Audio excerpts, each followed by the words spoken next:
سیرت رسول سے صلی اللہ علیہ وسلم سے ہم ان کی زندگی کے حالات دیکھتے ہیں، ہم ان کی زندگی کے پہلو دیکھتے ہیں. آپ کے خیال میں اس ساری چیزوں سے اگر شریعت کے قوانین کو ایک طرف رکھ دیا جائے، ان پہ نہ بحث کی جائے، تو سیرت رسول سے اور رسول پاک صلی اللہ علیہ وسلم کی شخصیت سے حاصل گفتگو کیا ہوگا؟ کیا حاصل کیا کرنا ہے؟ آپ شریعت اور سنت کو الگ نہیں کر سکتے. ہائے ہائے، شریعت اور سنت کو لگ نہیں قرآن کر سکتے. ہاں شریعت ہے، قرآن ہی شریعت ہے نا. دین اسلام کیا ہے؟ قرآن. اس کا عملی نمونہ رسول آپ صلی اللہ علیہ وسلم کی ذات اقدس ہے، تو آپ الگ تو کر نہیں سکتے. یہ جو دین کے سے اختلاف کرتے ہوئے کوئی بحث کرتا ہے، یہ اس لیے کرتا ہے کہ رب کائنات نے فرمایا کہ ان ہدینا السبیل اما شاکرا و اما کفور. یہ جو مکلف جن و انس ہیں وہ یہی ہیں. یہ جو ہم سمجھتے ہیں نا کہ میرا بڑا کلی اختیار ہے، پیدائش پر اختیار ہے، شکل و صورت پر ہے، ماں باپ پہ نہیں ہے، اپنی تقدیر لکھ لاؤ گے، کچھ نہیں، صحت بیماری پر ہے، کچھ نہیں، مرنے پر ہے، اس پہ بھی نہیں ہے، کس پر ہے؟ کسی چیز پہ نہیں. کس راہ کا انتخاب کر رہے ہو؟ یہ ہے. یہ مکلف حصے دو مخلوقات کے پاس ہیں، ایک جنات اور ایک انسان. انہیں مکلف مخلوق کہتے ہیں. اب اس مکلف مخلوق کی استعداد فیصلے کی اس نے اسے دی ہے رب کائنات. ذرائع دی ہیں ذاتی سمجھ کے بھی، اس لیے قرآن فرماتا ہے نا کہ فکر کرو، تفکر کی دعوت دیتا ہے نا جی. غور و فکر کرو. ایک گھاس کے پھوٹنے سے وہ آسمان کی بلندیوں سے پہاڑی کے گرنے تک قرآن فکر کی دعوت دیتا ہے. کیوں؟ اس لیے کہ اس کے پاس استعداد ہے، یہ سمجھ سکتا ہے. ایک مخلوق ہے، اس کی سوچ خلق کے دائرے سے باہر نہیں جائے گی، اصول ہے. اب اللہ کی ذات تو خالق ہے، وہ مخلوق نہیں ہے. اس خلق سے باہر کیا کچھ ہے یہ کیسے سمجھ پائے گا؟ اس نے انبیاء اور رسول مبعوث فرمائے. کیا بات ہے. کلام ذاتی سے مخلوق کو نوازا، لیکن اسے استعداد دی ہے، یہ سمجھ سکتا ہے. اب انکار کرتا ہے تو اپنا فیصلہ کر کے کرتا ہے کہ میں مانتا ہوں یا میں نہیں مانتا. مطلب سمجھ سکتا ہے، جا بھی سکتا ہے. فیصلہ اختیار ہے نا جس کے پاس. واہ. انکار کرتا ہے اس کی مرضی، اقرار کرتا ہے اس کی مرضی. اگر اقرار پر پابند کر دے تو پھر امتحان کیا ہے؟ کیا بات ہے. امتحان ہی یہی ہے کہ تیرے اندر جو تجھے وجودی استعداد چاہیے سمجھنے کے لیے اس نے تجھے دی. جو وہ حصے جو خلق کی باہر سے ہیں، اب آخرت کی بات ہے، غیب کے حصے ہیں، ذات باری تعالیٰ کی شناسائی جہاں تک کی ہماری ضرورت ہے، وہ سارے وہ حصے ہیں جو خلق سے باہر آتے ہیں. اس کے لیے اس نے انبیاء اور رسول مبعوث فرمائے، اپنے مقربین مبعوث فرمائے، کلام ذاتی عطا فرمائے. اب اس سارے میں فیصلہ ہر ایک کا اپنا ہے. اگر یہ فیصلہ نہ ہوتا تو اللہ فرماتا ہے سارے ایک ہی جماعت ہوتے.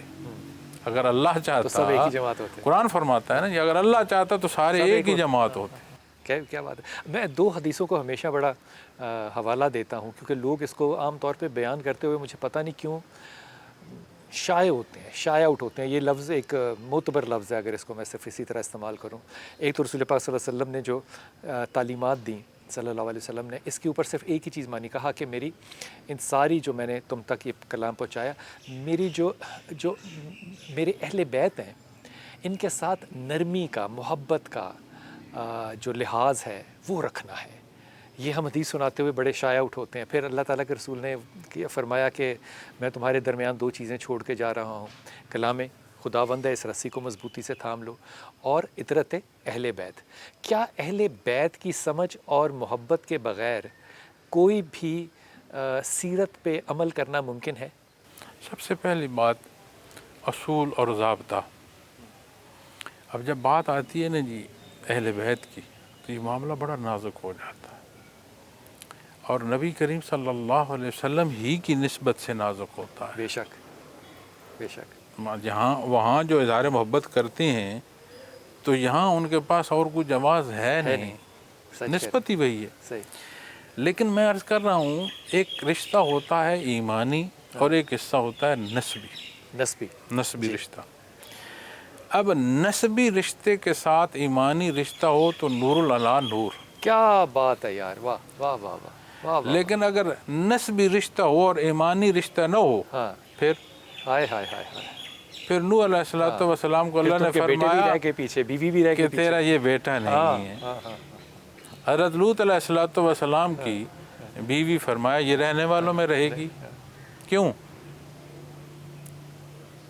رشتہ جو ہے وہ ایمانی نہیں. نہیں ہے، ٹھیک اب وہاں خاتون خانہ ہے اور یہاں نسبی رشتہ بیٹے اور باپ کا حضرت نوح علیہ السلام. کیا بات ہے، بڑی اچھی اگر مثال ہے. خانواد رسول سے ہاں منسوب کا دعویٰ یا حقیقت کہیں ہے، ہاں لیکن اگر ایمانی رشتہ نہیں ہے تو اس کے لیے اتنا ہی بڑا سوال ہو جائے گا. کیا بات ہے، کیا بات ہے. تو یہ ضرور سمجھنے کی ضرورت واہ ہے، واہ واہ. کیونکہ نبی کریم صلی اللہ علیہ وسلم نے کہیں یہ آزادی نہیں دی ہاں کہ آپ کی آل آزاد ہے اللہ کے حکم سے، یہ نہیں فرمایا. واقعہ کربلا میں خانواد رسول کیوں تحت ہو گیا؟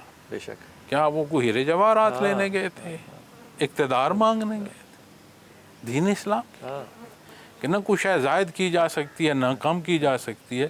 اعلیٰ جن کے لیے گئی منافق تو وہ تھے، سچ کہہ رہے ہیں. لیکن کیوں گئے کہ ان سے زیادتی نہ ہو، اصول اور ضابطے وہ ہوں جو اللہ کے حبیب نے مقرر فرمایا، جو اللہ نے پسند کیا فرمایا. بات ہے، بڑی خوبصورت بات. اسی طرح جب آج ہم دیکھتے ہیں تو ہم خود جو قوم امان ہے ہماری، حضرت علی رضی اللہ تعالیٰ عنہ کی اولاد سے ہیں. اب جو سید خاندان ہے وہ فاطمی ہیں، ہاں حضرت علی رضی اللہ تعالیٰ جو غیر اور جو فاطمی ہے وہ عوان ہے. عوام. اب جب میں حضرت علی رضی اللہ تعالیٰ عنہ کی ذات اقدس کو دیکھتا ہوں ہاں. تو رشتے میں بھائی بنتے ہیں، جی اور وہ رشتہ جو اولاد کی نسبت سے اسے آپ انہیں جو رشتہ ازدواجی پہلو میں نصیب ہوا، اور پھر جو نبی کے وسلم نے اپنی چادر پھیلائی اور وہ جو چادر کا اوڑھنا نصیب ہوا اس میں مشروط نہیں تھا. کوئی ملاوٹ نہیں ہے. جب حضرت علی رضی اللہ عنہ کی ذات آئی تو میں یہ سمجھتا ہوں ساری اولاد اس رشتے کے تحت آتی ہے، ان کا مقام اپنا. بے شک بے شک. جو فاطمی حصہ ہے ان کا مقام اپنا، ان سے ضد یا ان سے مقابلہ نہیں ہے. کیا بات. یہ تو شرف کی بات ہے کہ اس چادر مبارک کے ڈھانپنے میں کسی کو داخلہ نصیب ہو، لیکن کیا کوئی ایمانی تعلق کے بغیر کیا بات ہے، بڑی اچھی بات. اس رشتے کو پا سکے گا؟ نسبت ہو اور ایمان نہ ہو تو فارغ. حضرت ابراہیم علیہ السلام نے دعا کی اپنی اولاد کے لیے، ان کی بھلائی کے لیے، ان کی دنیا کی آسانیوں کے لیے، ان پر اللہ کے عطا کے لیے. تو جو دعائیں انہوں نے ان کی بلندی کے لیے کی، اللہ نے فرمایا ان کو جو مانیں گے، یہ دعا جو ہے اس کی شرف قبولیت ہے کہنے کے لیے. کیا بات ہے. جو اس اتباع میں آئیں گے.